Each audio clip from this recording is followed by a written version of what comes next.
ஓம் சாந்தி. Pop Zaman பவ என்பதில் பிரம்மா பாபா ஆனவர் எப்படி ஷேபாபாவுக்கு சமமாக ஆகினார், அதற்கான ஒரு இலகுவான யுக்தியை நமக்கு தனது வாழ்க்கையில் நடைமுறைப்படுத்தி காட்டினார். அது என்னவெனில், ஸ்மிருதி சே சமர்த்தி, நினைவின் மூலமாகத்தான் நாம் சக்திசாலியாக ஆகின்றோம். உதாரணமாக, தேகத்தினுடைய சுமிருத்தி நம்மை விகாரத்தில் கொண்டு செல்லுகின்றது, துக்கத்தில், கவலையில், கஷ்டத்தில் கொண்டு செல்லுகின்றது. தேகி நான் ஆத்மா என்ற சுமிருத்தி அது நம்மை ஏறு கலையில் மட்டுமில்லாமல் பறக்கும் கலையில் கூட கொண்டு செல்லுகின்றது. ஆனால் தான் பாபா சொல்கிறாங்க, இந்த ட்ராமாவே சுமிருத்தி மற்றும் விசுமிருத்தி இதனுடையது தான். சத்தியுகம் திரேதாயுகத்தில் நாம் ஆத்மா என்ற சுமிருத்தியில் இருக்கிறோம்.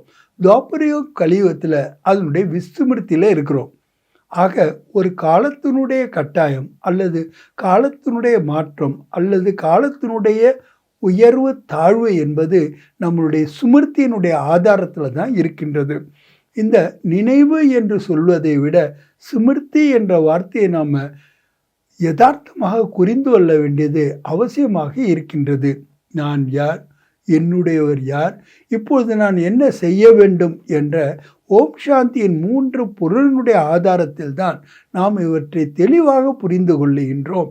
நாம் எப்படி நினைவு சொரூபமாக இருக்க வேண்டுமென்று. நாம் எந்த ஒரு தவறுதலை செய்தாலும் சரி, அல்லது சிரமத்துக்கு புறம்பான காரியத்தை செய்தாலும் சரி, அல்லது நம்மளுடைய பலகீனத்தின் காரணமாக அதை செய்தாலும் சரி, அதற்கு கூட காரணம் விஸ்மிருத்தியாகத்தான் இருக்கின்றது.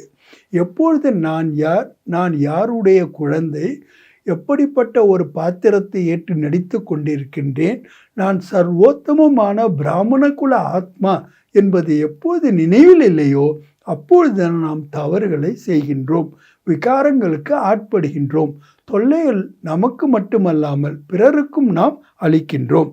ஆகவே தான் பாபா சொல்லுகின்றார், சுமிருத்தி விஸ்மிருத்தியினுடைய ஒரு விளையாட்டு தான் இந்த முழு டிராமாவும் என்று. ஆக நாம் நமக்கு சுமிருத்தியை எவ்வாறு வழங்கி கொள்ள வேண்டும், இதற்குத்தான் பாப் தாதா நமக்கு சோமான் என்பதை கொடுத்திருக்கின்றார். நான் மாஸ்டர் சர்வ சக்திவானாக இருக்கின்றேன், நான் விஸ்வ கல்யாணக்காரியாக இருக்கின்றேன், நான் மாயாஜி ஜெகஜீத்தாக இருக்கின்றேன். இப்படி போன்ற சோமானத்தினுடைய சுமிருத்தியில் இருக்கும் பொழுது நம்முள் உறங்கி கொண்டிருக்கின்ற அந்த கான்ஷியஸ்னஸ் அவேர்னஸ் மூலமாக விழிப்புறச் செய்கின்றோம்.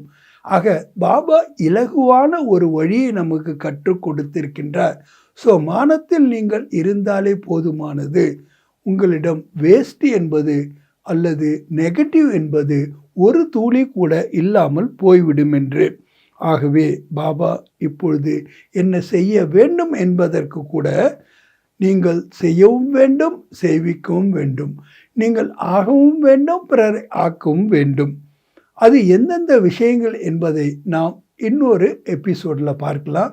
ஆனால் நடைமுறை வாழ்க்கையில், இந்த பிராமண வாழ்க்கையில் ஒவ்வொரு நொடியிலும் கூட இந்த வாழ்க்கையை நம்ம ஒரு செலப்ரேஷனாக கொண்டாட்டமாக அனுபவம் செய்ய வேண்டுமெனில் நினைவு சொரூபமாக ஆக வேண்டும். நாம் கர்மாத்தத்தின் நிலை அடைவது என்பது இறுதியில், நாம் பாப் சமான் ஆக வேண்டும் என்பது நமது முயற்சியில். ஆனால் நிகழ்காலத்தில் நாம் இருப்பதற்கான முயற்சி செய்ய வேண்டுவது நினைவு சொரூபமாக ஆவதுதான். நினைவு சொரூபம் ஆவது என்றால் அதற்கு ஒரு கண்டிஷன் பாபா சொல்கிறாங்க, பந்தன் முக்தாக நாம் இருக்க வேண்டும். நினைவு சொரூபமாக நாம் ஆகணும்னா நாம் எந்த ஒரு பந்தனத்துக்கும் கட்டுப்பட்டவர்களாக இருக்க முடியாது.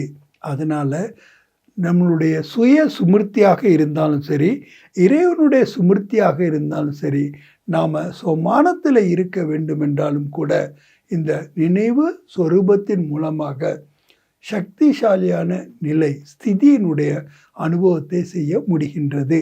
ஆக ஸ்திதிக்கு ஆதாரம் சுமிருத்தி என்பதனால தான் பிரம்மா பாபா ஆனவர் சுமிருத்தி சொரூபமாகி எப்பொழுதும் சமர்த்தி சொரூபமாக இருந்தார். அவரை நாம் பின்பற்றலாமே. நல்லது. ஓம் சாந்தி.